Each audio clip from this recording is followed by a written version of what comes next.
Assalamualaikum warahmatullahi wabarakatuh.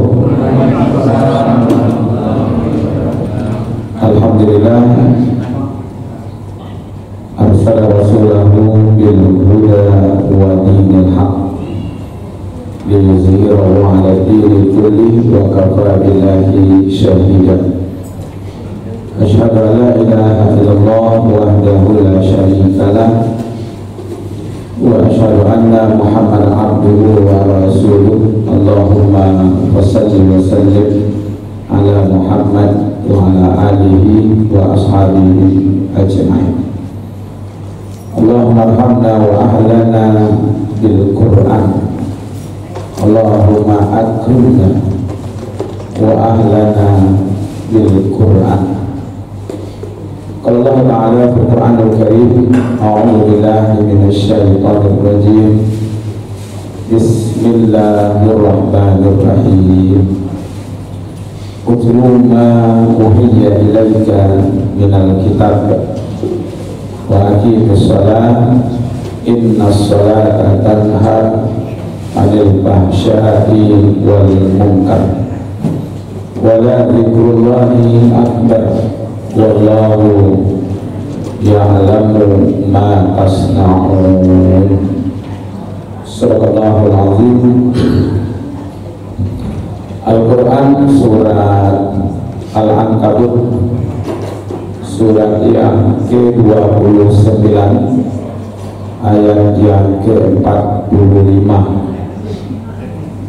Terjemahannya berlindung kita kepada Allah dari godaan setan yang terkutuk atas nama Allah yang Maha Pemurah lagi Maha Penyayang. Bacalah apa yang telah diwahyukan kepadamu, yaitu Al-Quran, dan dirikanlah sholat. Sesungguhnya sholat itu mencegah dari perbuatan-perbuatan keji dan perbuatan mungkar. Dan sesungguhnya mengingat Allah, yaitu sholat, adalah ibadah yang besar, keutamaannya dibandingkan dengan ibadah-ibadah yang lain.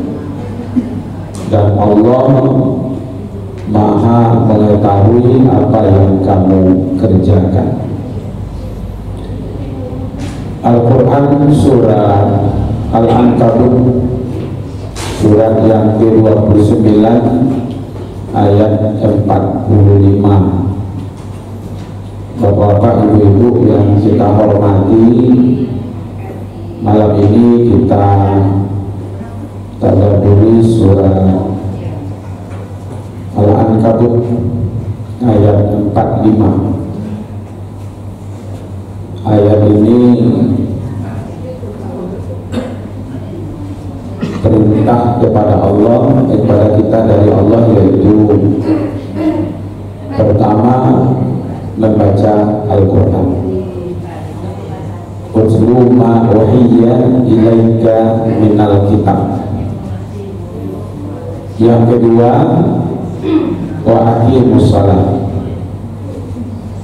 Wa aqimus shalah itu perintah setelah membaca Al-Quran. Apa hubungan membaca Al-Quran dengan mendirikan sholat?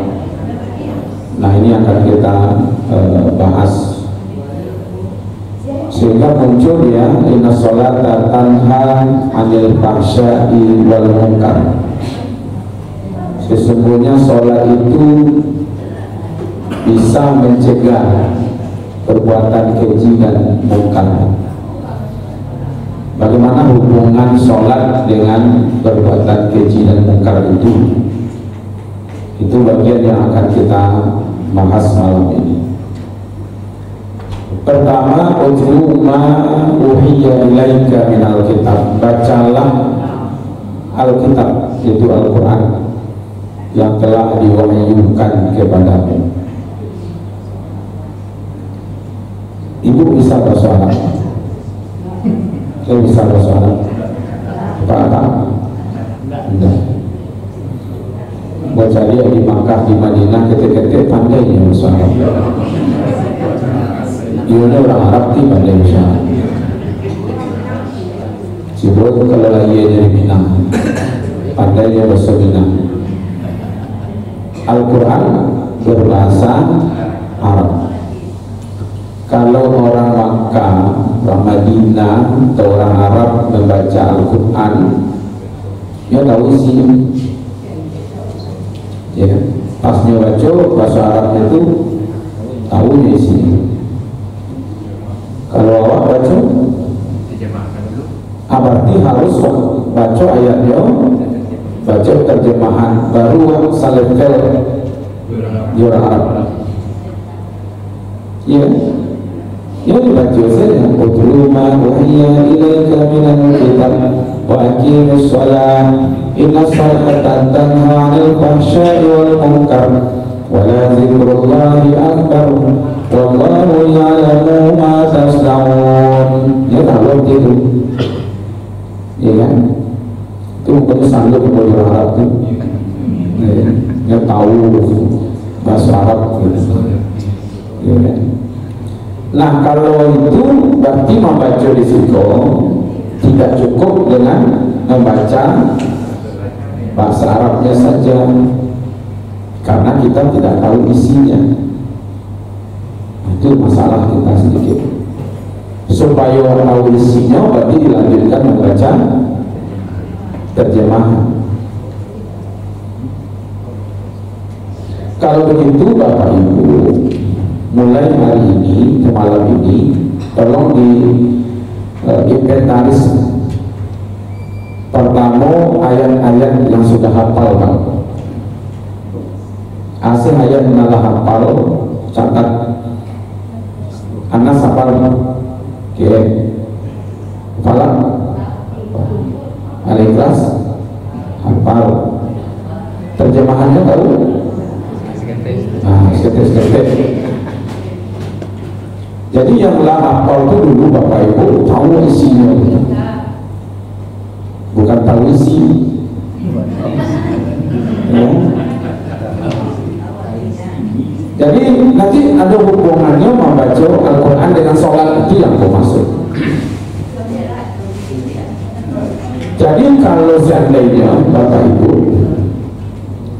ayat yang awak baca dalam sholat itu awak tahu isinya, itu beda tuh, ya kan beda tuh Pak, dengan ayat yang dibaca tapi tidak tahu isinya.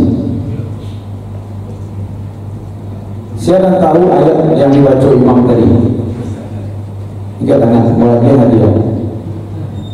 Ayat tadi kan dua, rakaat pertama, rakaat kedua. Yang tahu? Bagi hadiah, hadiahnya brosur. Di besoknya orang minta kamu Pak brosur, ini ya boleh biasa juga kan? Rakaat pertama tadi suratnya surat Al-A'raf ayat 40 gitu.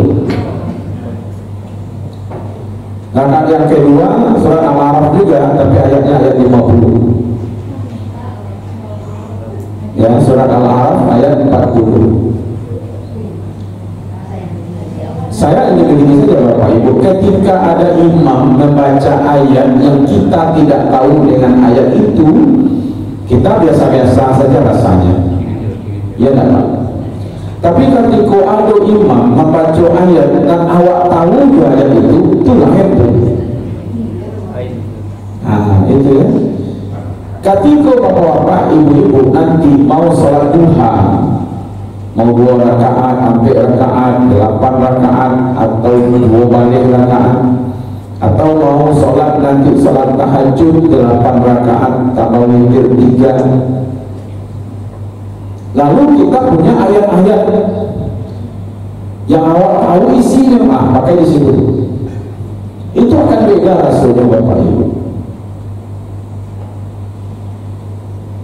Aku pernah satu kali di Bali itu, di Bali sana itu, Kami duduk-duduk semua atau seminar, ada orang Bali di lapangan. Karena dia bahasa Bali, dia tak boleh bilang kami. Dia nanti seminar. Dia bahasa Bali, kami tak tahu peduli. Dia mau tas tu, dia mau talas itu. Karena dia tak pandai bahasa Minang, kami tak bisa bahasa Bali. Tapi mungkin terang-terangnya di instrukturnya Pak, kurang-kurang Minang bagiannya. Maksudnya bahasa Minang kan, terang-terangnya gitu. Pas rumah itu dari 1, 2, 3 dirubah bu. Kami sedang mau tercie. Langsung seluruh kami itu perhatian ke situ. Minang apa aku kira? Itu tandanya Pak, kalau nanti waktu bahasa itu pasti awak ada perhatian ke situ. Itu makanya sebelum sholat itu disuruh membaca Al-Quran dulu. Pahami Al-Quran, karena dia nanti ketemu nanti. Jadi kalau perintah-perintah itu ada di dalam Al-Quran, nanti aplikasi dari perintah itu satu di antaranya adalah sholat. Yang kedua, hubungan dengan Al-Quran yang dibaca dengan sholat itu karena dibawa dalam sholat. Ada yang menjadi rukun, ada yang menjadi sunat sholat. Kalau anak bapak ibu hafal umpamanya surat Ar-Rahman, ibu bangga. Anakmu hafal surat Ar-Rahman, Ustaz. Anakmu hafal surat An-Naba, Ustaz. Anakmu hafal surat At-Tanwir. Pokoknya panjang-panjang tuh hafal gitu. Kalau diambil tak bangga Pak. Tapi kalau bapak-bapak, ibu-ibu yang mengajarkan anak-anak awak itu surat Al-Fatihah, baru ibu boleh bangga. Anak-anak ibu saya mengajar surat Al-Fatihah. Nah itu yang rugi besarnya di situ. Jadi kalau ada anak-anak mereka itu mau diperhatikan. Kita cari ada expire sebanyak apa saja. Nah, expire itu saya belum tahu. Iya. Lah kadang morsa saja bang. Cucu lagi sore. Cucu itu sampai menggendongnya, kapan perlu diaduk-aduk wajahnya, kawan ajar di surah Al-Fatihah. Abu alhamdulillah bapak ibu anakku baru 5 Pak. Ya karena pabrik masih dalam juga selesai penyebab. Ketika melawan anak itu aku tak pernah menyanyikan Nina Bobo. Sebuah anak aku satu orang pun namanya Nina Bobo. Tapi nama tak Nina, memang harus Nina Bobo. Cuma baca surah Al-Fatihah itu Pak. Kenapa? Satu-satunya surat yang dibaca dalam sholat yang tidak pernah tinggal itu adalah surat Al-Fatihah. Kalau seandainya nanti anak kita hanya sholat wajib saja, berarti minimal 7 kalinya membaca Al-Fatihah sehari semalam. Sementara waktunya hafal surah Ar-Rahman, barangkali membaca surah Ar-Rahman dulu. Hari dia baca surah Ar-Rahman. Ketika anak atau cucu kita ajar surah Al-Fatihah, ketika dia membaca dia dapat pahala. Kalau di awak majah pertama sekali, awak otomatis dapat pahala dari bacaan Al-Fatihah. Nah, maka beruntunglah orang yang majah Al-Fatihah itu memang dari kita. Itu terlambat Ustaz bagi tahu ke kami tidak ada. Dia nak cucu dia lah tidak. Pada cucu tetangga kan salah satu ya ilmu yang bermanfaat kan itu kan, yang masih mengalir itu adalah ilmu yang bermanfaat. uhiya ilaika minal kitab, bacalah apa yang telah diwahyukan kepadamu, yaitu Alkitab. Situ membaca di situ bukan hanya membaca ayatnya saja, tapi tahu isinya, pahami, renungkan isinya. Jadi membacanya itu betul-betul nanti tahu isinya, baru kita amalkan. Itu yang utlu ma'uya ilaika minal kitab itu. Yang kedua, baru Allah katakan wa aqimis shalah. Selain membaca Al-Quran, Allah perintahkan untuk mendirikan sholat. Lalu diingatkan di situ wala zikrullahi akbar, kan? Masa sholat itu adalah dari sekian banyaknya ibadah, maka sholat itu yang paling besar, ya kan? Jadi sholat ini Bapak Ibu yang paling utama, ya kan? Dibandingkan dengan ibadah-ibadah yang lain. Jadi itu perhatian betul lah. Karena di situ makanya kalimatnya itu dikatakan wa aqimis shalah. Karena ada bermacam-macam cara orang sholat, Pak. Satu, ada yang khusyuk. Qad aflahal mu'minun alladzina hum fi shalatihim khashi'un. Itu yang pertama. Khususnya ada pengaruhnya dia baca Al-Quran tadi. Semakin paham apa yang awak baca, semakin terarah awak melaksanakan sholat. Tapi kalau nggak paham-paham juga bacaan sholat itu, maka nanti membaca itu pikirannya melayang-layang kama itu.